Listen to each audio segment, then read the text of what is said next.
नमस्कार, स्वागत है आपका आदि शक्ति परिवार में। आज हम बात करेंगे कि राम का नाम बड़ा है या भगवान शिव का नाम बड़ा है। एक व्यक्ति हैं, उन्होंने एक प्रश्न पूछा कि आप ये बताइए कि मुझे राम की साधना करनी चाहिए या शिव की साधना करनी चाहिए।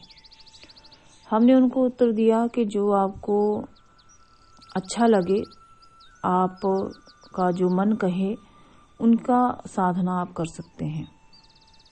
उन्होंने कहा कि मैं बड़ा ही कंफ्यूज हूँ एक प्रश्न को लेकर के कि राम की भक्ति करने से सब कुछ मिल सकता है या भगवान की शिव की भक्ति करने से सब कुछ मिल सकता है। यानी मुझे ऐसी दोनों साधनाओं में से, राम की साधना और शिव की साधना में से कौन सी करनी चाहिए। और उसने कहा कि कई पंथों के लोग कहते हैं कि राम का नाम बड़ा है, कई पंथों के लोग कहते हैं कि शिव का नाम बड़ा है, कुछ लोग कहते हैं कि राम के भक्त बड़े हैं, कुछ लोग कहते हैं कि भगवान शिव के भक्त बड़े हैं। उन्होंने विस्तृत उत्तर इसका पूछा, तो हमने कहा कि बहुत जल्द एक वीडियो के माध्यम से आपको इस प्रश्न का उत्तर दे दिया जाएगा। तो आज मैंने सोचा कि क्यों ना इस कन्फ्यूज़न को दूर किया जाए जो लोगों के मन में सदैव रहता है कि राम भक्ति करें या शिव भक्ति करें, राम बड़े हैं या शिव बड़े हैं। पहले हम लोगों की जानकारी की चर्चा करते हैं। कुछ लोग हैं जो राम भक्त हैं, वो हमेशा राम नाम सिमरन को ही बहुत बड़ा मानते हैं। कुछ लोग हैं जो शिव को ही अपना सब कुछ मानते हैं और उन्हीं को ही सबसे बड़ा मानते हैं। हाँ, कुछ दिन पहले मुझे एक व्हाट्सएप भी आया था और उसमें कहा था कि मैं उनका नाम नहीं लूँगी, लेकिन आप लोग बिना नाम लिए ही समझ जाएंगे कि मैं किनके बारे में बात कर रही हूँ।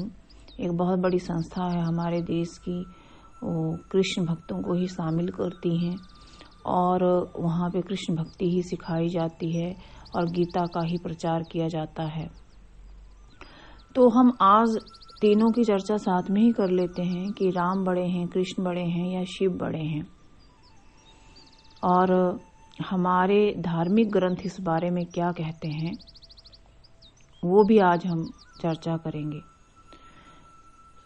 जो राम के भक्त हैं वो राम नाम को बड़ा मानते हैं, जो कृष्ण के भक्त हैं वो कृष्ण नाम को बड़ा मानते हैं और गीता का प्रचार करते हैं।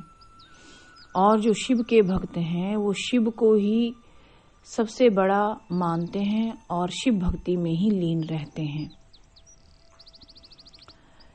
बात तीनों ही बात जो है वो ठीक है, तीनों ही लोग ठीक हैं, क्योंकि जिनकी प्रीति राम में लग गई उन्हें राम बड़े नजर आएंगे, जिनकी प्रीति कृष्ण में लग गई उन्हें कृष्ण सबसे बड़े नजर आएंगे, और जिनको शिव रसपान का मन रम गया, शिव रसपान करने में जो लग गए, उन्हें शिव सबसे बड़े नजर आएंगे। लेकिन ये जो भेद है ये केवल हमारी बुद्धि का ही भेद है और कुछ भी नहीं। परम शक्ति महाशक्ति कहती हैं कि मैं ही शिव हूँ, मैं ही राम हूँ, मैं ही कृष्ण हूँ, मुझसे ही हैं सब और सभी मैं हूँ। जब कुछ नहीं था तब वही था, यानी जब कुछ भी नहीं था तब वही था। ब्रह्मांड में एक पदार्थ जिसने कई रूप धारण किए, सूक्ष्म से सूक्ष्म रूप और उत्तम से उत्तम रूप, बड़े से बड़ा रूप। चांद सितारे, धरती, गगन, सभी देवी देवता, सभी मनुष्य उसी पदार्थ से बने हैं। तो वो क्या है, वो बड़ा पदार्थ क्या है? देखिए, वो है परम शक्ति, परम पिता परमेश्वर। एक मुझे फोन भी आया था, उन्होंने कहा कि परमपिता परमेश्वर क्या शिव हैं? उन्होंने ये प्रश्न पूछा था। देखिए, परम पिता परमेश्वर केवल एक हैं और उस एक को अगर अनेक में विभक्त कर दिया जाए, यानी बांट दिया जाए, उनके अनेक स्वरूपों की चर्चा की जाए, तो वही शिव हैं, वही राम हैं, वही कृष्ण हैं, वही दुर्गा हैं। ये कोई अलग नहीं है। हमारे जो धार्मिक ग्रंथ हैं, हमारे जो वेद हैं, हमारे जो पुराण हैं, देवी भागवत पुराण की बात कर लीजिए आप, शिव भागवत पुराण की बात कर लीजिए। शिव भागवत पुराण में स्वयं शिव कहते हैं और देवी भागवत पुराण में स्वयं देवी ये वर्णन करती हैं कि मैं ही सर्वत्र हूँ, मेरे ही अनेकों नाम हैं और मैं ही मैं हूँ, मेरे सिवा कुछ नहीं। जो तुम हो वो मैं हूँ, जो मैं हूँ वो तुम हो। मूर्ख लोग ही केवल उनमें अपनी कुबुद्धि के साथ भेद करते हैं। किसी भी देवी देवता के नाम अलग अलग हो सकते हैं, लेकिन वो सभी परम पिता परमेश्वर का ही स्वरूप हैं। जो राम है वो शिव हैं, जो शिव हैं वो कृष्ण हैं, जो कृष्ण हैं वो काली हैं, जो काली हैं वो दुर्गा हैं, जो दुर्गा हैं वो राम हैं, जो राम हैं वो शिव हैं। मतलब सब कुछ वही है, उसके बिना कुछ नहीं है। बात आती है कट्टरपंथी की।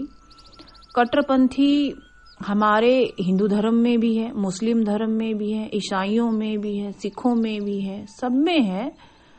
लेकिन कट्टरपंथी तब गलत हो जाती है जब हम एक दूसरे को गलत बोलना शुरू करते हैं। खैर, हम दूसरे धर्मों पे नहीं जाते हैं, हिंदू धर्म की ही बात करते हैं। कई बार राम भक्त कहते हैं कि शिव भक्त जो हैं वो अच्छे नहीं हैं, बुरे हैं, या जो भी वो बातें कहते हैं। क्योंकि देखिए, हम भक्तों की निंदा यहाँ पे नहीं कर सकते हैं, तो थोड़ा अपने शब्दों को हम इसमें सीमित कर रहे हैं। जो शिव भक्त हैं वो कहते हैं कि राम भक्त कुछ नहीं है, ये वो। लेकिन जो कृष्ण भक्त जो हैं वो इन दोनों को गलत कहते हैं। जो शिव भक्त हैं या राम भक्त हैं वो कृष्ण भक्तों को कुछ ना कुछ कहते हैं, जो अपनी अपनी भाषा का प्रयोग करते हैं। हम भाषा की मर्यादा का यहाँ पे ख्याल रखेंगे। तो देखिए, ये हमारी, आपकी, हम सब की ये मूर्खता है। स्वयं हमारे वेदों में, स्वयं हमारे पुराणों में कहा गया है कि शिव ही राम है, राम ही कृष्ण है और कृष्ण ही काली हैं, काली ही दुर्गा हैं और दुर्गा ही पार्वती हैं और पार्वती ही शिव हैं। यानी ये सब एक हैं।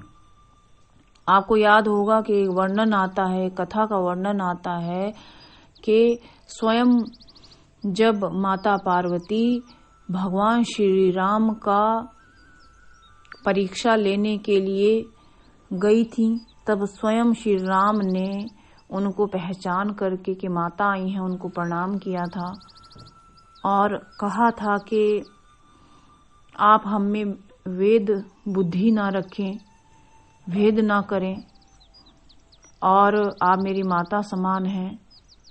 उन्हें प्रणाम किया था। तब शिव ने उसके बाद माता पार्वती का त्याग भी किया था, माता सती का। चलो ये खैर, ये जो प्रसंग है बड़ा लंबा हो जाएगा। तो अनेकों प्रसंगों में ये वर्णन आता है कि सभी देवी देवता एक ही हैं, उनके नाम और रूप अलग अलग उल्लेखित हैं हमारे ग्रंथों में। वो परम शक्ति एक ही है, वो ब्रह्मांडीय शक्ति एक ही है। बाकी सब हम अपनी इस मूर्ख बुद्धि का, अपनी तार्किक बुद्धि का जब प्रयोग करते हैं या दुरुपयोग करते हैं, तो राम भक्त शिव भक्त को, शिव भक्त कृष्ण भक्त को, कृष्ण भक्त राम भक्त को, राम भक्त, इसी तरह से एक दूसरे को अच्छा बुरा कहते हैं। लेकिन स्वयं शिव कहते हैं कि जो हम लोगों में, हमारे अंदर जो भेद करते हैं, ब्रह्मा विष्णु महेश कृष्ण राम जी या किसी अन्य में जो भेद करते हैं, वो अपनी दुर्बुद्धि का प्रचार करते हैं। वो मुझे कभी भी प्राप्त नहीं कर सकते। क्यों नहीं कर सकते? क्योंकि वो तार्किक और दुर्बुद्धि का प्रयोग करते हैं। तार्किक और दुर्बुद्धि का प्रयोग करने वाले चाहे कितने भी वेदों का अध्ययन कर लें, कितना भी नामों का स्मरण कर लें, वो मुझे प्राप्त नहीं कर सकते। तो जो लोग राम भक्त हैं वो भी धन्य हैं, जो लोग शिव भक्त हैं वो भी धन्य हैं, जो कृष्ण भक्त हैं वो भी धन्य हैं, जो दुर्गा भक्त हैं वो भी धन्य हैं। भक्त तो भक्त है, चाहे वो किसी भी परम शक्ति का भक्त हो, और भक्त हमेशा धन्य होता है।